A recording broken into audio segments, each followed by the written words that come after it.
네, 반갑습니다. 자, 오늘 여기 이제 많은 분들이 오셨는데 저희 회사에 대해서 여러분들이 이제 얘기를 들으셨습니다. 지금 주변에 소문이 어떻게 나고 있냐면은 정말 애터미처럼만 해라, 제발 애터미처럼만 해라 하는 얘기들이 이제 네트워크 마케팅을 관리 감독하는 그런 기관에서 정말 애터미처럼만 했으면 좋겠다 하는 그런 얘기들이 나옵니다. 그러면 이 회사는 잘 나가는데 그럼 여러분들은 어떻게 할 거냐 하는 거예요. 여러분들도 이 회사와 더불어서 다 성공자가 되어야 될 거다 하는 겁니다. 그러면은 성공자가 되려고 하면은 어떻게 해야 되는가 하는 거예요. 어떻게 해야 되는가 하는 거예요. 자, 많은 사람들이 되게 0세에서부터 시작을 해서 30세까지는 되게 공부를 합니다. 인생을 준비를 합니다. 30에서 한 60세까지는 대개 일들을 합니다. 그리고 60에서 90세까지는 노후를 보내게 된다 하는 겁니다. 그런데 요즘에 이 60세쯤 됐을 때 결산을 해봤더니 1%만이 성공자가 되었더라, 즉 부자가 되었더라 하는 거예요. 4%의 사람들은 경제 문제를 해결을 했는데 부자는 아니더라 하는 거예요. 그리고 나머지 10%의 사람들은 계속해서 하루 벌어서 하루 먹고 사는 일당벌이를 하고 있더라 하는 거예요. 15%의 사람들은 타계를 했더라 하는 거예요. 그런데 나머지 70%의 사람들은 일도 없고 돈도 없던 상태에서 노후를 맞이하게 되더라 하는 거예요. 자, 우리 주변을 보면은 대개 1% 정도 100명 중에 1명이 성공을 했습니다. 그런데 95%의 사람들은 대부분 다 실패를 하고 있다 하는 거예요. 경제적인 측면에서 봤을 때. 그러면은 왜 30년씩이나 평균적으로 공부를 하고 30년씩이나 나름대로는 열심히 일을 했음에도 불구하고 이렇게 많은 실패자들이 나오는가 하는 거예요. 자, 이때까지 성공을 못하게 되면 어떤 문제가 있냐면은 노후라는 30년의 세월을 이제 어떻게 보낼 것인가 하는 심각한 문제가 발생을 하게 된다 하는 거예요. 나이를 먹으면은 반드시 또 따라오는 게 있습니다. 뭐가 따라오죠? 질병이 따라오죠. 질병이 따라와서 병들고 돈이 없으면은 정말 악몽 같은 세월이 될 수가 있다는 거예요. 그런데 요즘에 흉흉한 소문이 돕니다. 120세까지 살지도 모른다는 이런 소문이 슬슬 지금 나기 시작을 해요. 그러면은 무려 60년이라는 세월을 돈 없이 병든 상태에서 보내야 된다고 하면은 이거는 몹시 끔찍한 일이고 본인만 불행한 것이 아니고 주변 가족들까지도 다 불행해지는 그런 사태를 맞이하게 된다. 그런데 카네기라는 사람이 있습니다. 철강왕 카네기가 아주 가난한 집의 아이로 태어났는데 부자가 됐어요. 그리고 지금 카네기 재단을 만들어서 세계 곳곳에 온정의 손길을 지금도 펼치고 있습니다. 그 카네기라는 사람이 늙어서 자기가 인생을 이렇게 돌아보니까 자기가 우연히 성공자가 된 건지 아니면은 자기가 다시 가난한 집의 아이로 태어난다고 하더라도 다시 성공자가 될 수 있는지 곰곰이 생각을 해본 거예요. 생각을 해보니까 자기는 다시 가난한 집의 아이로 태어나더라도 틀림없이 성공자가 될 수가 있겠더라 하는 거예요. 그거를 10번을 반복한다고 그러더라도 자기는 10번을 다 성공할 수 있고 100번을 가난한 집의 아이로 태어나더라도 반드시 100번 다 부자가 되겠다는 확신이 있었던 거예요. 그러면 다른 사람들은 왜 성공을 못하는가? 곰곰이 생각해 보니까 성공하는 방법을 모르더라 하는 거예요. 성공하는 방법, 성공의 법칙을 모르더라 하는 거예요. 그러니까 성공해도 법칙이 있다 하는 겁니다. 법칙이라는 것은 예를 들면 이런 게 법칙입니다. A 플러스 B는 C가 나온다. 그러면은 A하고 B만 플러스하면 항상 C가 나오면 이거를 법칙이라고 얘기를 한다 하는 거예요. 그러면은 자기는 A하고 B만 하면 항상 성공자가 될 수가 있는 요 법칙 공식을 알고 있다 하는 거예요. 그러면은 이 성공의 법칙이라는 것이 누가 어떻게 만든 거냐? 이거는 누가 만든 것이 아니고 원래 있는 거다 하는 거예요. 그래서 이런 것을 뭐라고 얘기하냐면은 정북향의 원리다 이렇게 얘기를 합니다. 정북향의 원리. 이건 스티븐 코비라는 사람이 쓴 말입니다. 성공하는 사람들의 7가지 습관을 썼던 스티븐 코비가 쓴 말인데, 정북향의 원리라고 하는 것은 북쪽이라는 것이 이미 정해져 있다. 법칙이라는 게 이미 정해져 있다. 그리고 이런 것을 뭐라고 그러냐면 자연법칙이라고도 얘기를 합니다. 그러니까 이미 정해져 있다 이거예요. 해는 동쪽에서 서쪽으로 지고 물은 높은 곳에서 낮은 곳으로 흐르게 되어 있다 하는 거예요. 이런 걸 또 농장의 법칙이라고도 얘기를 합니다. 농장의 법칙. 자, 농부가 농사를 지을 때는 자연 법칙에 따라 가지고 농사를 짓는다 하는 거예요. 자기 마음대로 농사를 짓는 게 아니고 반드시 농부는 자연 법칙에 맞춰서 농사를 짓는다 하는 거예요. 그럼 농부가 맨 먼저 하는 것이 무엇인가 하는 거예요. 어떤 사람들은 이렇게 얘기합니다. 씨앗을 준비한다. 또 어떤 사람은 아니다. 농토가 있어야 되니까 땅을 준비한다. 아니다. 어떤 사람은 씨앗도 사고 농토도 살려면 돈이 있어야 되니까 돈을 농자금부터 준비한다. 여러 가지 얘기를 하는데 실제로 농부가 맨 먼저 하는 것은 무엇을 얼마만큼 거둘 것인가. 이거를 맨 먼저 결정을 한다 이거예요. 머릿속에서 무엇을 얼마만큼 거둘 것인가를 먼저 결정을 한다 이거예요. 농부의 머릿속에 들어와 있지 않은 것이 갑자기 곡간으로 들어오는 일은 절대로 없다 하는 거예요. 반드시 농부의 머릿속에 고구마 2가마인지 땅콩 1가마인지 아니면 쌀 10가마인지 하는 것이 먼저 농부의 머릿속에 들어오고 나서, 그리고 거기에 맞춰서 일을 한 다음에 농부의 머릿속에 있던 것이 곡간으로 들어오도록 되어 있다 하는 거예요.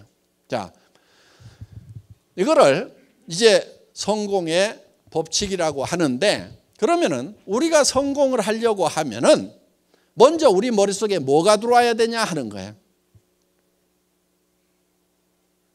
우리 머릿속에 뭐가 들어와야 되냐면은 성공한 나의 모습이 내 머릿속에 들어와 있어야 된다는 거예요. 성공한 나의 모습이. 그러니까 내가 성공을 하느냐 못하느냐는 누구에게 달려있냐면 자기 머릿속에 자기가 자기를 어떻게 생각하느냐 하는 셀프 이미지를 어떻게 메이킹할 거냐 하는 데 달려있다 하는 거예요. 마치 농부가 머릿속에 쌀 10가마를 그려 넣느냐, 땅콩 2가마를 그려 넣느냐, 고구마 2가마를 그려 넣느냐에 따라 가지고 가을에 거둬들이는 것이 달라지듯이 자기 머릿속에 자기의 삶을 어떻게 그려 놓을 거냐 하는 것이 굉장히 중요하다 하는 겁니다. 내 머릿속에다 성공한 모습을 그려 넣지 않으면은 절대 튀어나오질 않아요. 그러니까 오늘 내 삶이 내 마음에 안 든다. 그러면은 틀림없이 3년이나 5년 전에 마음에 안 드는 자기 모습만 머릿속에 그리고 있었다 하는 겁니다. 아니면 아무것도 그리고 있지 않았든지. 지금 여러분들이 머릿속에 이거를 그려넣지 않으면은, 성공한 여러분의 모습을 그려넣지 않으면은 3년 지나고 5년 지난 후에도 지금하고 똑같은 모습일 수밖에 없다는 거예요. 그렇기 때문에 내 삶을 바꾸려고 하면은 내가 어떤 방향으로 어떻게 바뀌었으면 좋겠는가 하는 것을 명확하게 머릿속에 생생하게 그려 넣는 것이 필요하다 하는 겁니다. 그러면은 어떤 모습으로 어떻게 그려 놓을 것인가 하는 거예요.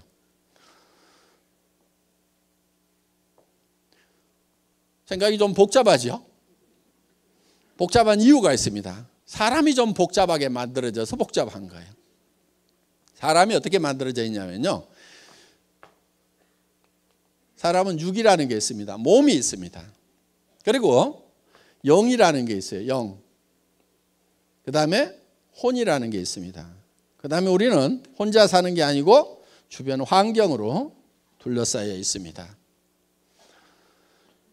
이 육이 요구하는 것, 영이 요구하는 것, 혼이 요구하는 것, 주변 환경이 요구하는 것이 각각 다릅니다. 이거를 우리는 다 만족시키고 살아야만 된다 하는 거예요. 이게 욕구라는 건데, 우리 육이 요구하는 것은 첫째는 건강하고 오래 사는 거예요. 그리고 건강하고 오래 사는데 찢어지게 가난하면은 만족스럽지가 못하죠. 그러면은 풍요롭게 사는 욕구를 가지고 있다는 거예요. 한마디로 얘기하면은 잘 살며 잘 살아야 되는 거예요.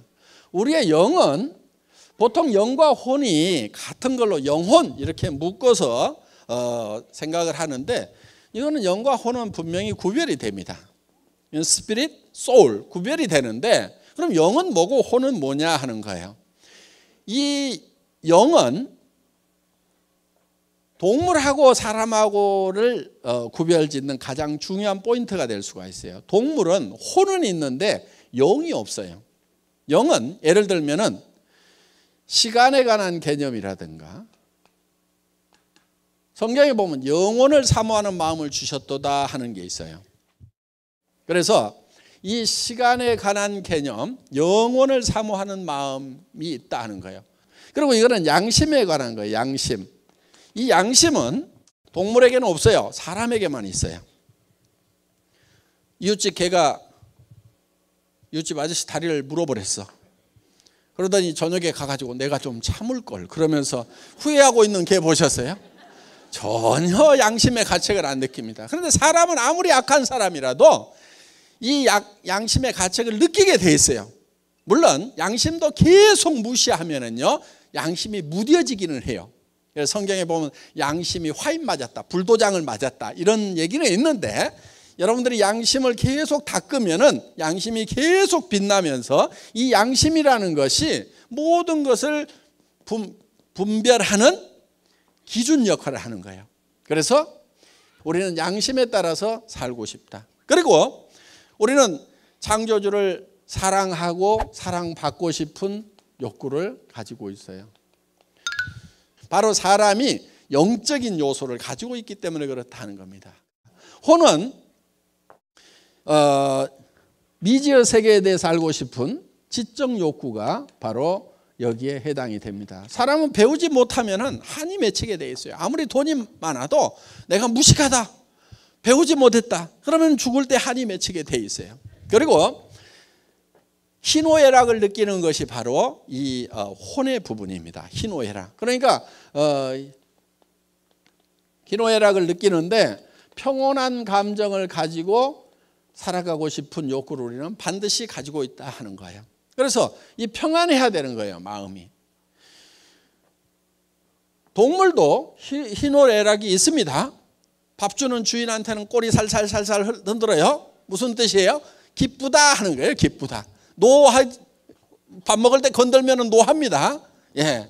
그래서 이 희노애락이 있고, 그 다음에 지식도 있어요. 기억력도 있고, 주인인지 도둑놈인지 다 구별하고, 이렇게 다 숫자도 가르치면은 야 3번 물어와 5번 물어와 이렇게 하면은 가르치면 이런 것도 배우긴 배워요. 사람보다 지능이 좀 떨어지긴 하지만은. 그러니까 동물도 혼은 있다 하는 거예요. 그래서 이거는 이제 배우고 싶은 욕구를 가지고 있다 하는 거예요. 우리는 배우지 않으면 안 된다는 거예요. 그리고 우리는 주변 환경에 대해서 공헌하고 싶은 욕구를 가지고 있다.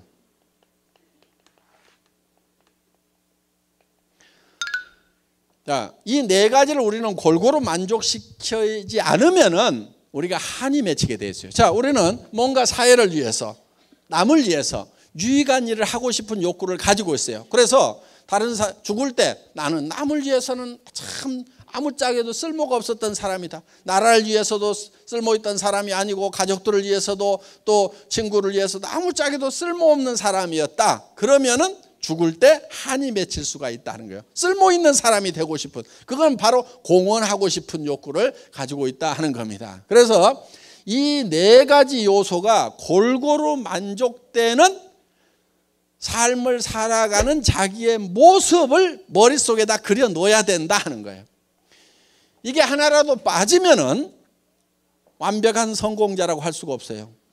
그런데 이것이 각각 떨어져 있지가 않고 한데 어울려 있어요. 예를 들면 이러는 거예요. 자,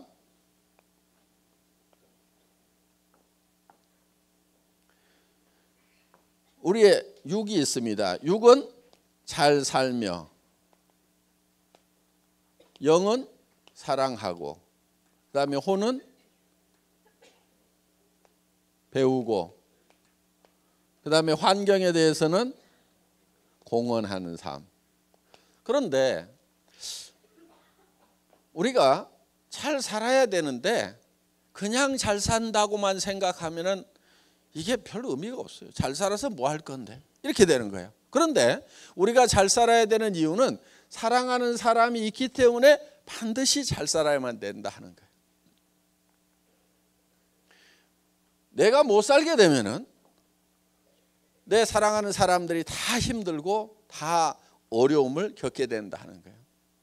자, 정말 자녀들이 어렵게 살아가면은 부모님들이 애달퍼합니다. 내가 죽더라도 너희 잘 되는 꼴을 보고 죽어야 될 건데 너희들 이렇게 어렵게 살아가는 걸 보니까 내가 눈을 감을 수가 없다는 것이 부모님들의 얘기입니다. 그리고 우리가 잘 살아야 되는 이유는 정말 사랑하는 자녀들이 있기 때문에 우리가 잘 살아야 되는 거예요. 지금 우리 세대 살아오신 분들 집 한 채 마련하느라고 정말 거의 평생을 다 소비하다시피 했습니다. 그런데 우리 자녀들 세대는 우리 세대보다도 더 힘든 세대라고 얘기를 합니다. 많은 경제학자들이 다음 세대가 전 세대보다 어려운 세대가 지금 시작이 됐다는 거예요. 지금 우리 시대에는 그래도 희망이라는 게 있었어요.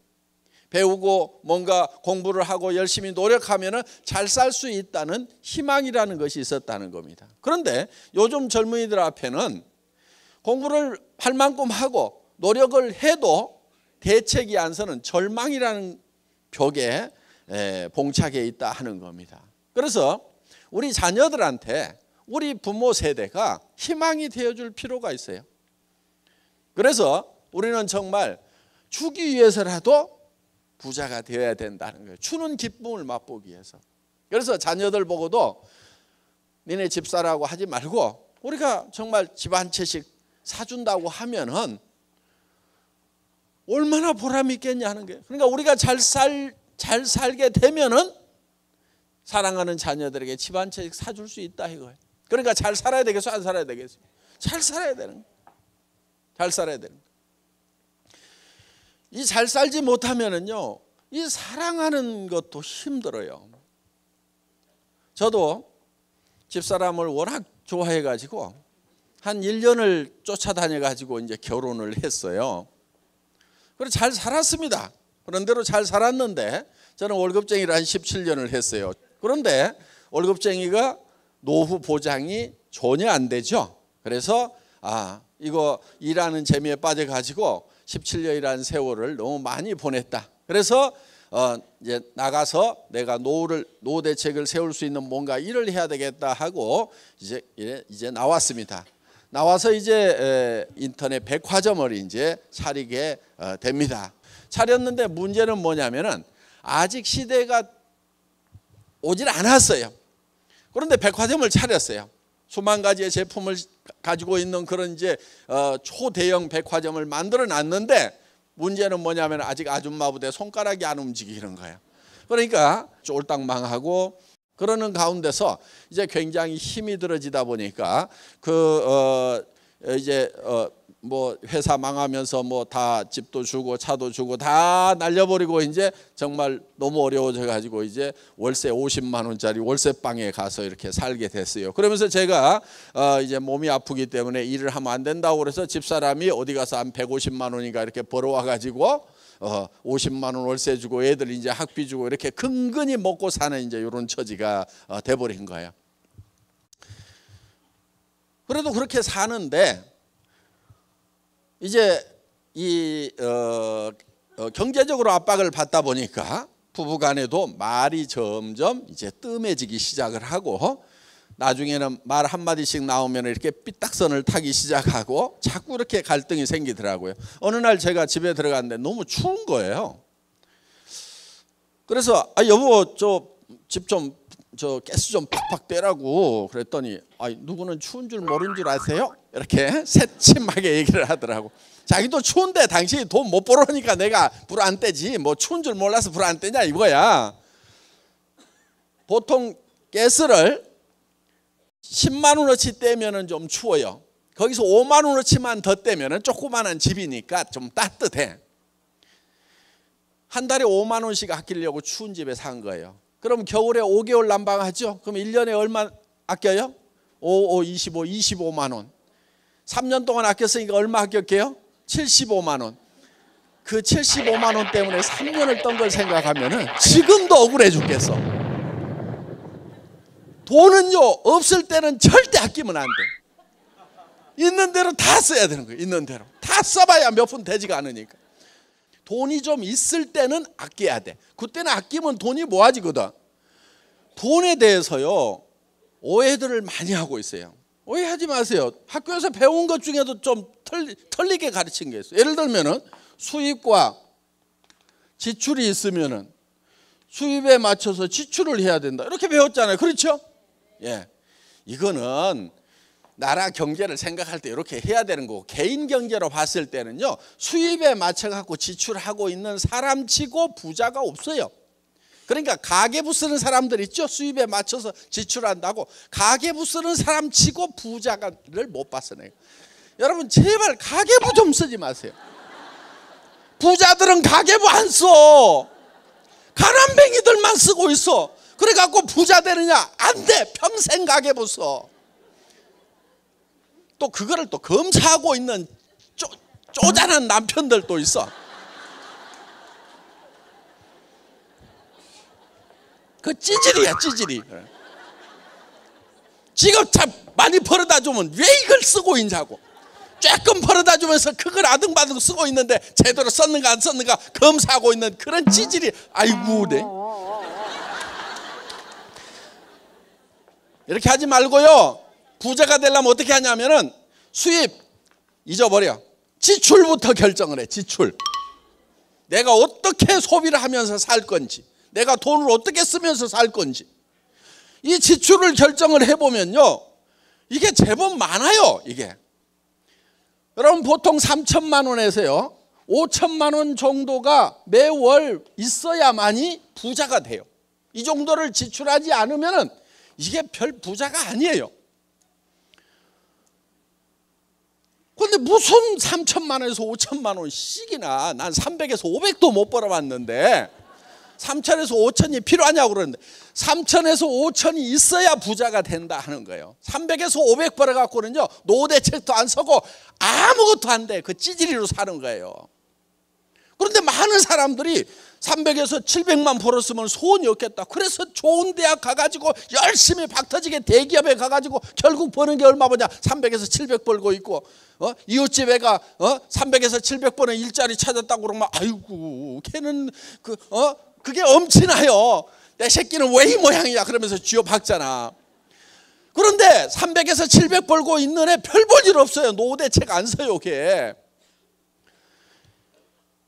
3천에서 5천은 벌어야 돼요.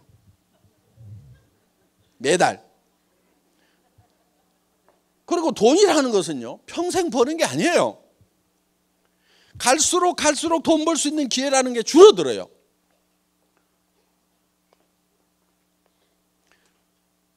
이 기회의 색이 이렇게 줄어드는 거예요. 무슨 얘기냐면은 20대 30대 식당에 가면은 주방 서빙을 시켜줘. 그런데 40대 50대에 가면은 뒤에 가서 음식하라고 주방으로 보내. 배기 싫다고.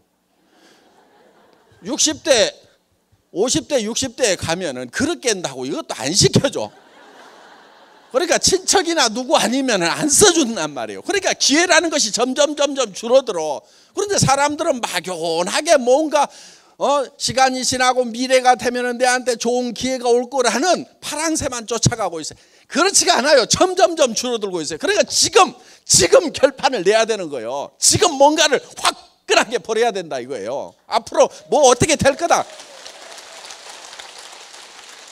그리고 사람은 돈을 버는 때가 있고 번 돈을 쓸 때가 있어야 되는 거야. 돈 쓰는 것도요, 늙어가지고 돈 쓰려고 그래봐. 여행도 다리 썽썽할 때 여행이지, 꼬꾸라져가지고 거기에다가 어디 좋은 경치를 봐도 눈도 침침한데 가면 뭐 하냐고. 어디 맛있는 걸 먹을 때도 이빨이 쏭쏭할 때지.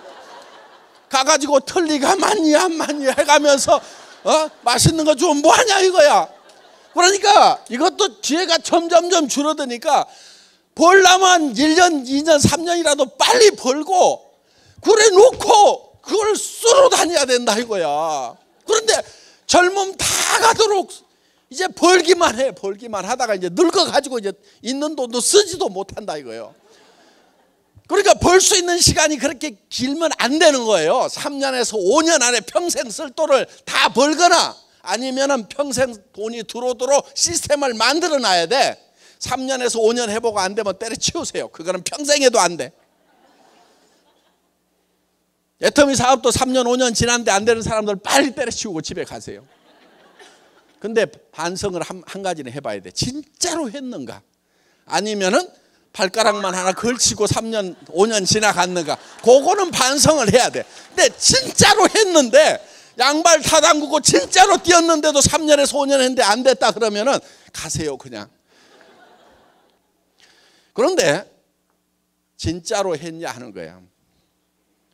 여러분 돈이 3천에서 5천은 있어야 사람답게 살아요. 부모님한테도 제발 용돈 드리지 말고 생활비를 드리세요. 20만 원 30만 원 보내주고 무슨 애기들이에요. 부모님도 살려고 하면 생활이라는 걸 해야 된단 말이에요. 생활비를 200이든 300이든 400이든 보내드려야 돼.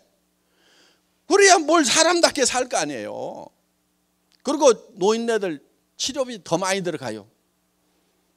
그러니까 우리가 뭔가 돈을 제대로 쓰기 위해서는, 사랑을 하기 위해서는 돈이 있어야 돼. 부자가 돼야 돼. 아니 우리 집사람도 이제 그 가스비 5만 원 가지고 찌고도 이렇게 된 거예요. 아니 그러다 보니까 어느 날 우리 집사람이 한마디 하더라고. 여보, 애들 졸업하고 나면 우리 헤어집시다. 근데 우리 집사람은 또 하면 한다는 사람이거든요. 아이고, 그 말을 듣는 순간에 억장이 무너지는 거예요. 그래서요, 제가 방바닥에 쓰러져 가지고요, 우리 와이프 다리를 잡고요, 엉엉 울었어요. 엉엉 울면서, 여보 가지 마라, 내가 보낼 수가 없다. 당신 지금 가면은 집도 없고 노후대책 자금도 없고, 여보 가더라도 내가 집도 사주고 노후대책 자금 마련해서 내가 통장에 넣어서 줄 때까지만 좀 참아주면 안 되냐고 다리를 잡고 엉엉 운 거예요. 그랬더니 이렇게 보더니 아이고 어느 천년에요 그러더라고. 지금은 집도 사주고요, 통장에 돈도 다 넣어줬는데 간다는 말을 안 해요. 생활의 어려움은요, 정말 사랑하던 사람 사이도 냉랭하게 만들어서, 지금 부부간에도 그냥 사는 사람들 있죠. 그냥 사는 사람들. 그러니까 헤어지는 것도 귀찮으니까 그냥 사는 거예요. 그냥 뭐 복잡하고 절차 복잡하고 뭐하고, 아이고 그냥 살자 그래가지고 그냥 아무 생각 없이 그냥 살아. 집에 들어가도 아무 감동도 없고 나와도 아무 감동도 없고 그냥 살아. 그냥 삶이 얼마나 된다고. 그 젊은 날에 그렇게 뜨겁게 사랑하고 좋아해서 결혼을 했으면은 그 짧은 인생 얼마 안 되는 동안에 그 나이를 먹을수록 그 사랑이 더 아름답게 숙성이 돼가야 되는데 그렇지를 못해요. 그 원인 중에 하나가 보면 경제적인 이유 때문에 그러는 경우가 많아요.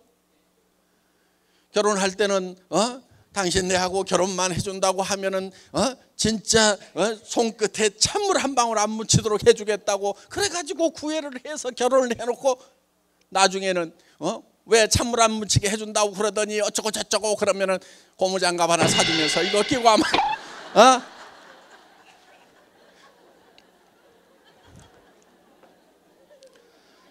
그러니까 사랑도 제대로 하려고 하면은 잘 살아야 된다는 거예요.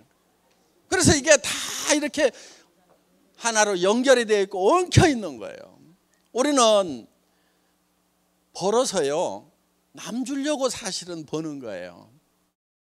스스로 돈을 쓰는 것보다도요, 우리는 남한테 주었을 때 정말 행복하고 기쁨이 있어요. 지금까지 뭐 남줄 돈이 없어가지고 뭐 그런 거 한 번도 못 느껴보신 분들 앞으로 기대를 하십시오. 남줄 때 기쁨이 굉장합니다. 그래서 성경에도 받는 자보다 주는 자가 복이 있도다 그랬어요. 그것이 진실이라는 것을, 진리라는 것을 줘보면 알아요. 그래서 우리는 가까운 데서부터 점점 넓혀서 줘야 돼요.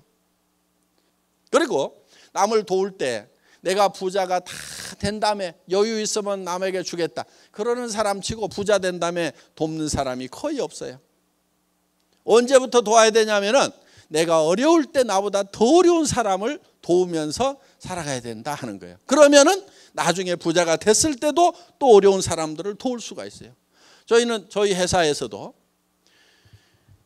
주변에 이렇게 돕는 일들을 해왔어요, 사회적으로. 그래서 맨 처음에 회사가 어려울 때는 이웃의 학교에, 가장 가까운 학교에 애들 좀 불러가지고 한 달에 20만 원, 40만 원 주는 일부터 시작을 했어요. 할머니하고 둘이 사는 애가 있어. 그런데 그 할머니가 받는 보조금하고 뭐 이런 거 조금 받아가지고 사는데 그 20만 원도 그 집에는 큰 도움이 되더라고. 그래서 이제 이웃에 이렇게 도와주고 그러면서 조금씩 금액도 넓혀 나가고, 어떻든 우리는 이제 주변에 이렇게 좀 도와야 될 일들이 많이 있습니다.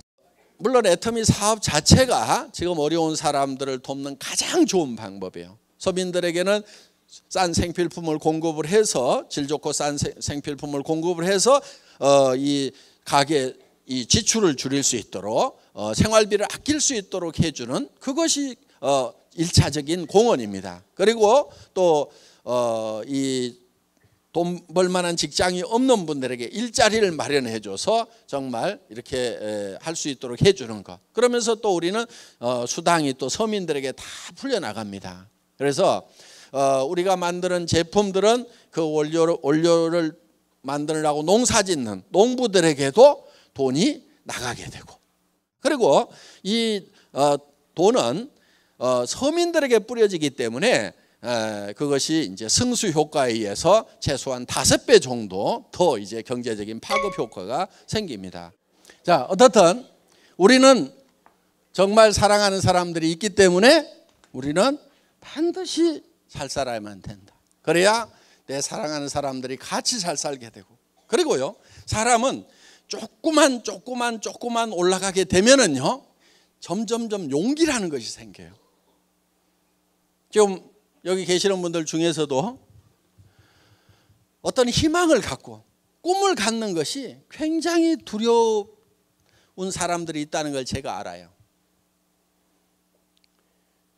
어떤 희망을 갖고 꿈을 갖는 것을 두려워하고 있다는 걸 제가 알아요. 왜냐하면 저도 사실은 뭐 어렵지 않게 세상을 살았어요.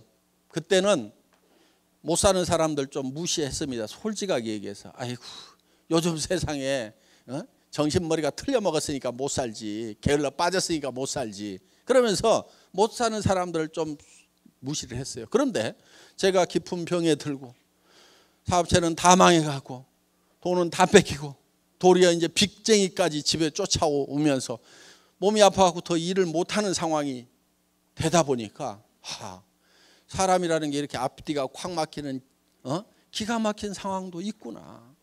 무조건 이게 못 사는 사람들을 무시하기만 해서는 안 되겠구나 하는 그런 생각을 하게 됐어요.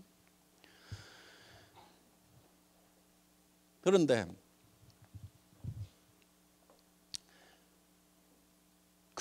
그런 어려운 상황이 이렇게 되다 보니까 정말 희망을 갖는 것이 굉장히 두렵더라고요. 정말 절망밖에 없었어요. 그런데 제가 어느 책에서 보고 애우고 있었던 규절이 있었어요. 희망이 없을 때 유일한 희망은 희망을 갖는 것이다. 희망이 없을 때 가져야 되는 것이 희망인 거예요. 희망마저 갖지 못하면 아무런 희망이 없는 거예요. 유일한 희망은 희망을 가지고 있으면 희망이 있어요. 절망 속에서도 희망을 가져야 되는 거예요. 그런데 제가 봤을 때는요, 그 희망의 불빛이 아주 조그맣게 보이는 거예요. 정말 캄캄한 동굴 속에 갇혀 있는 듯한, 몸은 병들고 가진 것은 아무것도 없고 더 이상 이제 목숨이 얼마를 부지할지를 모르는 그런 상황에서, 그런데도 저는 그 희망의 불빛을 향해서 가야만 했어요. 왜? 사랑하는 사람들이 있기 때문에. 그런데 그 희망을 가지고 그 희망의 불빛을 향해서 한 발 한 발 옮겨가니까 그 작은 불빛이 점점 커지더라 하는 거예요. 우리는 희망을 향해서 다가가지 않으면 그 희망이 커지질 않아요. 그 불빛이 점점 커지더니 어느 순간에 이제 동굴 밖으로 나오고 온 천지가 밝은 광명으로 가득 찬, 정말 희망만이 가득 찬 그런 세계로 내가 나올 수가 있더라 하는 거예요. 그래서 정말 절망의 깊은 동굴 속에 갇혔을 때는 정말 희망을 갖는 것도 얼마나 용기가 필요한 건지, 얼마나 두려운 건지. 용기라는 것은 두려워하지 않는 것이 용기가 아니고, 두려움을 알지만은 그 두려움 앞에 맞서는 것이 진정한 용기다 하는 겁니다. 그래서 여러분, 희망이 없을 때, 마음속에 절망밖에 없다고 생각하고 나는 아무것도 해낼 수 없다고 생각하는 이 순간에도 여러분들이 가져야 될 것은 희망이라는 거고, 그 희망의 불빛을 향해서 우리는 한 걸음 한 걸음 옮겨 나가야 된다는 겁니다. 그러면은 그 희망이 점점 커지고 우리는 밝은 광명으로 나갈 수 있고, 다른 사람들에게 희망의 이제 빛을 전해주는 사람으로 바뀔 수가 있다는 거예요. 자, 우리는 그래서 정말 사랑하는 사람들이 있기 때문에 우리는 잘 살아야 되고, 또 잘 살려고 하면은 배워야 됩니다. 여러분들은 이제 밤늦게까지 지금 이렇게 또 배우고 계시는 거예요. 그래서 정말 잘 살아서 사랑을 베풀면서 나눠주면서 살아가는 그런 나 자신의 모습을 우리가 머릿속에 한번 그려보자 하는 거예요. 그래야만이 내 머릿속에 그게 만들어져야 2년이고 3년이고 5년 후에는 밖으로 튀어나오는 거예요. 그런데 이거를 그려 넣기만 하면 되느냐 하는 거예요. 된다 하는 거예요. 왜냐하면 우리의 몸이라는 것은 우리 머릿속에 그냥 그리는 거하고 실제로 벌어지는 상황을 구별을 못하는 특징이 있어요. 우리 머릿속에 이걸 그려 넣기만 하면은 우리 몸이 변하고 바뀌어버리는 거예요. 실험을 한번 해보겠습니다. 예를 들면은 여러분 입속에다가 제가 빨갛고 새콤하고 달콤한 석류를 한 움큼씩 넣어드리겠습니다. 입안에 가득 찬 석류를 어금니로 아작아작 씹으니까 새콤하고 달콤한 석류 과즙이 입안 가득 퍼집니다. 자, 입안에서 무슨 일이 일어났어요? 침이 안 났다 손 들어보세요. 빨리 병원 가세요. 침샘이 고장난 겁니다. 우리는 실제로 먹었을 때 침이 나오는 거나 머릿속으로 석류를 먹었다고 생각하는 거나 우리 신체에 작용하는 효과는 똑같다 하는 거예요. 이게 과학적으로 다 증명이 되어 있는 거예요. 이거를 학문적으로는 자기충족적 애언이라고 그러는데, 내가 충족되었다고 애언을 하면 충족이 된다는 거예요. 신체 반응이 그대로 일어난다는 거예요. 그러니까 여러분들이 실제로 내가 한 달에 3천만 원을 버는 사람이다, 5천만 원을 버는 사람이다, 내가 그 일을 시작을 했고 이제는 그렇게 시간만 가면 그렇게 될 거다, 확신을 가지고 머릿속에 내가 어떤 삶을 살 건지에 대해서 확신을 가지게 되면은 여러분들의 표정이라든가 태도라든가 눈빛이라든가 다 바뀌어버리게 된다는 거예요. 그러니까 친구한테 전화를 해가지고도 내가 하는 것은 아닌데 친구가 한다고 그러니까 너한테 얘기를 해주는데 요 따위로 얘기를 하면은 될 일도 안 되는 거예요. 될 일. 그렇게 해갖고 되는 게 아니고, 야, 내가 한 달에 5천만 원 버는지를 발견을 했다. 여러분, 한 달에 통장에 5천만 원씩 꼽히는 게 그게 보통 일인 줄 아세요? 어마어마하게 큰 공장 가지고 있어야 돼. 1,000명, 2,000명 거느리는 그런 공장을 가지고 머리 빠지게 밤낮 없이 수십억, 수백억을 투자해가지고 해야 집에다가 5천만 원씩 갖다 준단 말이에요. 사장이라고 폼 잡고 다니는 사람 중에 70%는 비더로 다니는 사람들이요. 전부 적자 나는 사람들이요. 그런 사업만 큰 사업이고 한 푼도 투자 안 한다고 그러니까 애터미를 우습게 하는데 우스운 게 아니란 말이에요. 하나도 안 우습다고. 여러분 무슨 일을 해가지고 3천만 원 5천만 원을 벌 거냐 이거예요.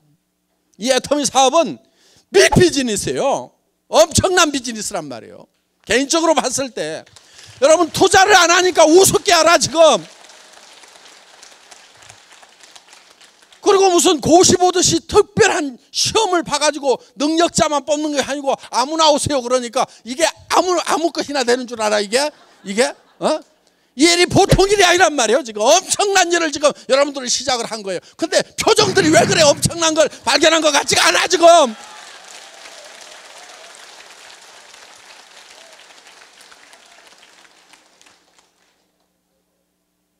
이 일은 대단한 일인 거예요. 그럼 친구한테 전화를 할 때도 야 빨리 와라. 뭔데 그러면 와가지고 들어 탁 이렇게 끊을 정도로 그 정도는 돼야 될 거란 말이에요 이게. 빨리 와봐. 너한테 먼저 얘기해 줄까 다른 친구한테 먼저 얘기해 줄까. 기가 막힌 일인데 그래도 내가 너를 아끼니까 빨리 와 빨리 와. 시간 지체하지 말아라. 이 정도는 파워 있게 나가야 된단 말이에요. 근데 뭐 회원가입 하나만 해줘. 뭐 이게 무슨 뭘 꼭 부담을 주는 것도 아니고 하라는 것도 아니고 그냥 하나만 써줘. 이따위로 얘기하지 말란 말이에요. 이게 엄청난 일인데 너 지금 안 하면은 너 저 밑으로 갈래? 너 위에 있을래? 너 한 단계가 너 얼마나 차이 나는 줄 알아? 하면서 그 소리를 빵빵 쳐가면서 해야 될 일이란 말이에요. 그게 여러분들이 진짜 3천만 원을 벌고 5천만 원을 버는 일이라고 믿으면은 그게 소리가 나오는 거예요. 그게 저는요 이 회사 시작하면서요 첫 세미나에 17명 모아놨어. 그 첫 세미나에서 제가 5시간 6시간 동안을 여러분들 크라운 마스터가 되면은 에쿠스를 한 대 주겠습니다. 그리고 돈을 3억을 주겠습니다. 그렇게 얘기를 했어요. 그리고 임페리얼 마스터 최고 직급에 가게 되면은 현금을 축하금으로 10억을 주겠다. 그리고 매달 5천만 원씩을 들고 에쿠스 리무진을 새로 또 한 대 주겠다. 오피스텔 50평짜리를 임대해가지고 회사에서 임대료 물고 그냥 쓰도록 해주겠다. 바닥에는 카페트 쫙 깔아주겠다. 발목까지 빠지는 카페트. 그거를 발표를 했어요. 그런데 그때 내가 타고 간 차는 280만 원짜리 중고 카니발이요. 280만 원짜리 중고 카니발을 타고 가가지고 에쿠스를 주겠다. 아마 똑똑한 사람이 있었으면은 니나 잘해라 니나 그랬을 거야. 그런데 거기 모인 사람들이 하도 큰 소리를 치니까 정신이 나가가지고 지금까지 따라와서 지금 성공을 한 거예요. 제정신이 아니어야 돼. 성공은 제정신으로 하는 게 아니에요 여러분. 미쳐야 돼. 미쳐야만 목표에 미칠 수가 있어요. 그래서 여러분들 오늘 저녁에 내가 정말 어떤 인생을 살 건지 정말 여러분들이 살고 싶은 한 편의 영화를 지금 만들겠다 하는 거예요. 그게 누구누구의 인생 시나리오 요거를 쓰는 거예요. 양식을 나눠드리는데 다 씁니다. 쉬워요. 자, 그 양식을 보면은 이런 수레바퀴 같은 게 있어요. 자, 우리가 요 4가지 요소를 반드시 여기다가 한 번은 들어가게 해야 되는 거예요. 그래야 균형 잡힌 삶이 되겠죠? 자, 6 그러면은 잘 살아야 된다. 잘 산다고 하는 것은 경제적으로 풍요로워야 되겠죠. 그러면은 여기 주택 문제 대개는 해결이 잘 안 돼 있습니다. 그 다음에 건강 장수를 해야 되니까. 그 다음에 또 뭐 자동차 요즘 필수품이죠. 사랑하고 효도 배우고 자녀 교육 여행도 좀 풍요로운 삶을 살기 위해서는 여행도 좀 해야 되겠다. 그럼 이런 항목들은 자기가 결정을 하세요. 되게. 자, 그런데 내가 여기다가 이제 점수를 먹여보는 거예요. 주택이 내가 생각하고 있는 주택이 있을 거예요. 예를 들면은 70평은 돼야 되겠다. 아니면 50평은 돼야 되겠다. 그런데 지금 30평에 산다. 그러면은 자 40점. 건강은 뭐 타고나서 그런 대로 뭐 70점. 자동차는 영 마음에 안 들어. 예를 들면 지금 최소한 에쿠스는 타야 되는데 지금 타고 다니는 게 소나타 9형 타고 다니고 있어. 영 마음에 안 들어. 효도 그냥 마음으로만 했어. 자녀 지네가 알아서 좀 어떻게 해줬어. 봉사는 거의 못했어. 현금도 거의 여행은 뭐 어떻게 뭐 신혼여행은 갔다 왔으니까 뭐 이렇게 해서 이거를 이렇게 연결을 해보세요. 이걸 연결을 이렇게 하면은 요게 자기 인생 수레바퀴예요. 이게 찌그러지고 적으면은 잘 안 굴러가는 인생을 살고 있는 거예요. 그러면 이게 10점 만점이 되려고 하면은 이 10점 만점을 연결하면 이렇게 고단한 수레바퀴가 잘 굴러가는 수레바퀴가 되는데 내가 10점 만점이 되려고 하면은 어떻게 하면 되는지를 이 네모칸에다가 써주라 하는 거예요. 여기다가 자 이렇게 쓰는데 예를 들면은 쓸 때 구체적으로 쓰라 이게요. 구체적으로 내가 살고 싶은 집 어디 살고 싶으냐니까 좋은 집이요 이런 분들이 있어. 그럼 집 사러 가가지고 부동산에서 무슨 집 보러 오셨어요? 그랬더니 좋은 집이요. 이 사람 집 살 사람이에요? 안 살 사람이에요? 살 사람 아니에요.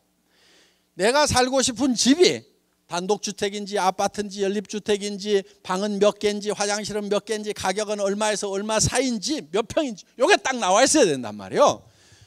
그럼 여기다가 그걸 적으라 이거예요.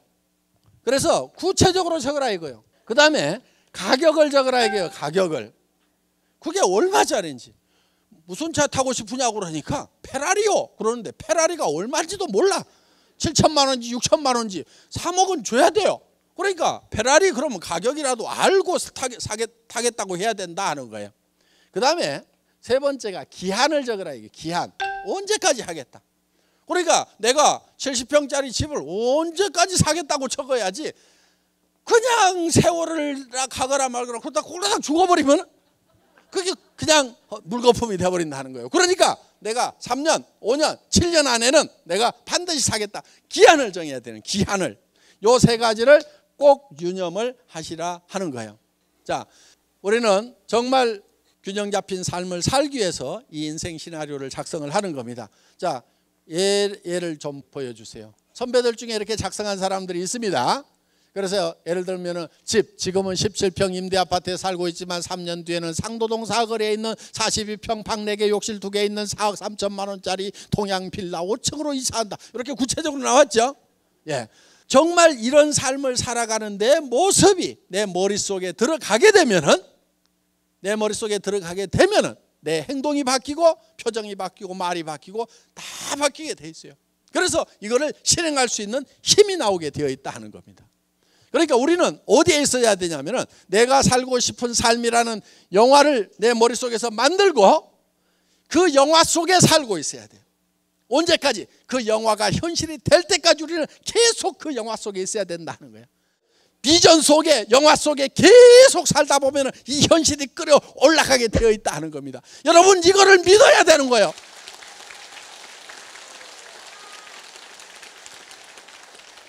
그래서 여러분들이 이거를 작성을 하시고 한 가지만 더 작성을 하시면 되는데 1년 후에는 다이아몬드 마스터가 되겠다. 또 샤론 로즈 마스터는 내가 2년 안에 되겠다. 샤론 로즈가 되면 한 달에 1,000만 원씩을 번다. 그래서 최소한 2년 안에는 월 1,000만 원씩을 버는 월천댁이 되겠다. 뭐 이런 목표들을 쭉 세우시라 이거예요.